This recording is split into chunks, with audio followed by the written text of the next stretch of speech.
So you might be using the legendary kinetic converter wrong in Arc Raiders. Now before you jump to the comments to crucify me and tell me that I'm wrong, let me just give you a couple of reasons as to why I think so. So a lot of players, like myself, have actually made the mistake of putting the kinetic converter on the wrong weapon in Arc Raiders.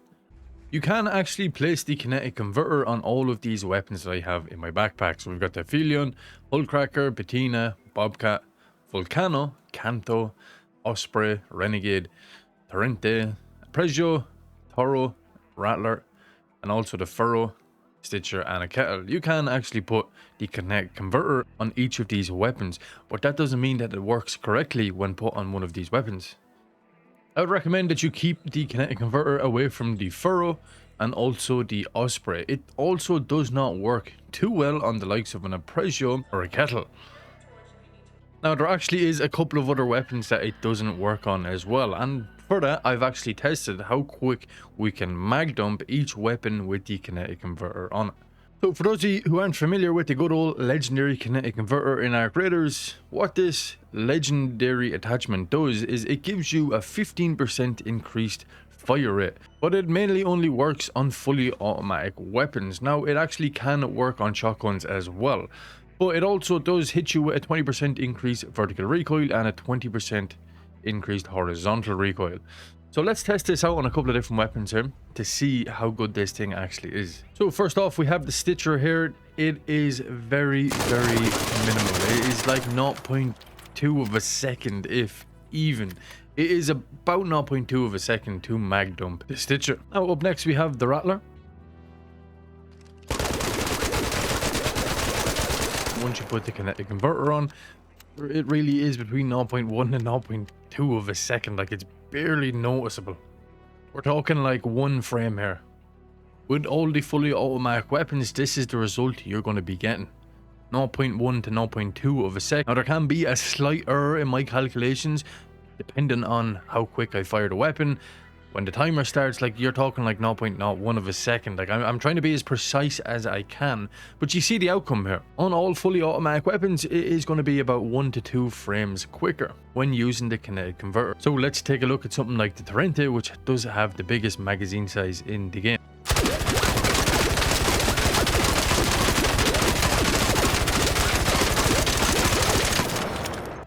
As you can see there with the Torrente, there isn't any difference whatsoever. Now this could come down to just me making a simple mistake of firing a little bit too early, or an editing mistake where I pulled the clip a little bit too far. But it seems pretty spot on to me. I shot both weapons at the same time, finished at the same time. Timer comes down to be the same time. Both weapons finished at the same time. The kinetic converter seems pretty useless on the Torrente, to be honest. Now for this next one, we're going to get a look at the new Canto, the new rare SMG that has been added into the game recent enough. This weapon definitely is more of a PvP weapon, so it'll be interesting to see the difference in the fire rate here in this one.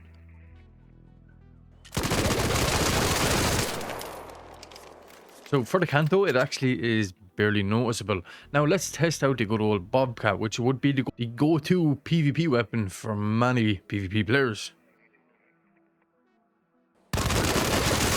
So as you can see, the timer for the Bobcat, Stitcher, and also the Canto are all very, very similar.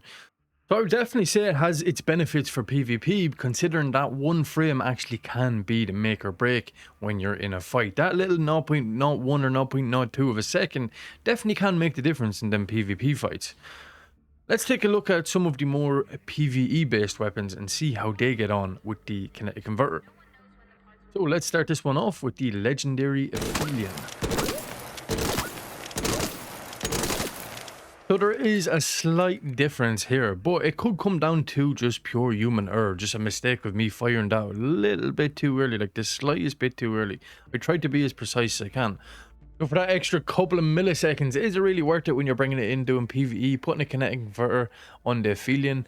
I don't think it's really worth it for PvE, but it actually might benefit you if you're going to do PvP with the Aphelion. Now the Aphelion is actually a decent PvP weapon, so maybe that extra few milliseconds, it might actually be worth to put the kinetic converter on the Aphelion for PvP.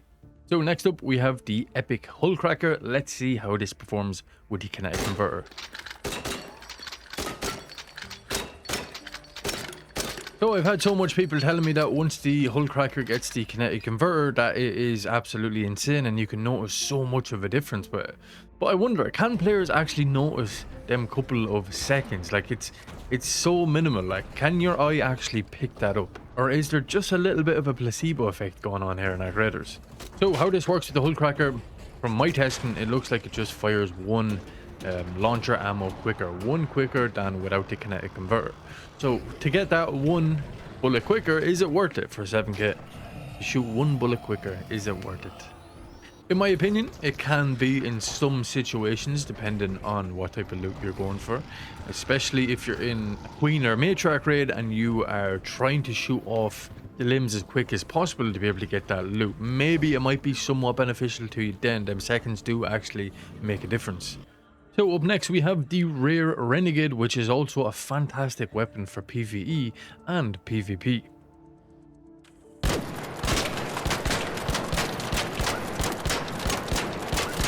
So with the Renegade, we're talking frames. We're talking literally 1.5, 2 frames. They're barely noticeable, but still a little bit quicker with the kinetic converter. Now up next we have the Epic Patina. Even I myself have also put the kinetic converter on the patina and I felt like there was a little bit of difference, like a good amount of difference. So let's fully test it and see.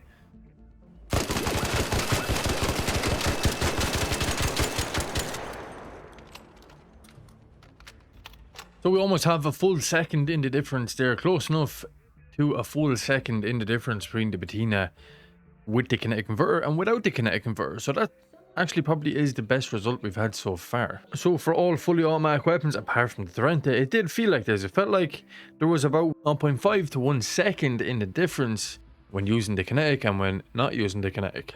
So there is 3 weapons left for me to show you. There is the Il Toro shotgun. There's also the Apprezio, which it does not work on the Apprezio, so don't waste your time with it. And then we also have the Furrow, another weapon it does not work on. So let's take a quick look at the Il Toro and see how it performs with the kinetic and without the kinetic converter.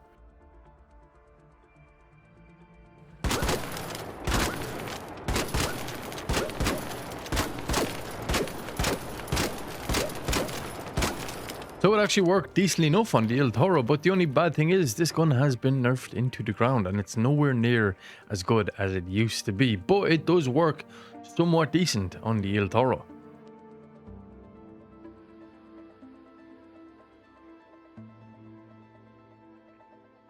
Now here we have the Apprezio and you will see for yourself it's spot on the exact same. No point in putting the kinetic converter on the Apprezio.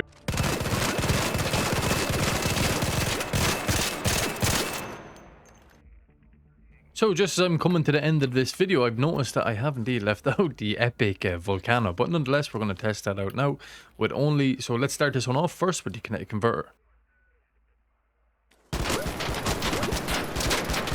So once again with the Volcano, there is a very small difference there. You can barely even notice it. It does shoot 1 shell quicker. So for the both weapons that you haven't seen on screen, which is the Osprey and the Furrow, it just doesn't work on these weapons, so don't waste your time on it. So that is why you might be using the legendary kinetic converter wrong in our graders, because you might be putting it on the wrong weapon. This attachment does shine best in PvP, as you've seen from the little bit of testing that we done there, that them couple of frames will make the difference when you are in a PvP fight. Now, as you've seen from the video, it can benefit a small bit on the hull cracker as it shoots 1 launcher ammo quicker, but where you're going to get the most use out of a kinetic converter is putting it on those PvP weapons. But that is all for now, guys. Hope you enjoyed this little bit of testing. I am more than happy to hear your thoughts on this little bit of testing and what you think of the kinetic converter in our graders. Let me know if this was a good video or not, and I shall talk to you in the next one.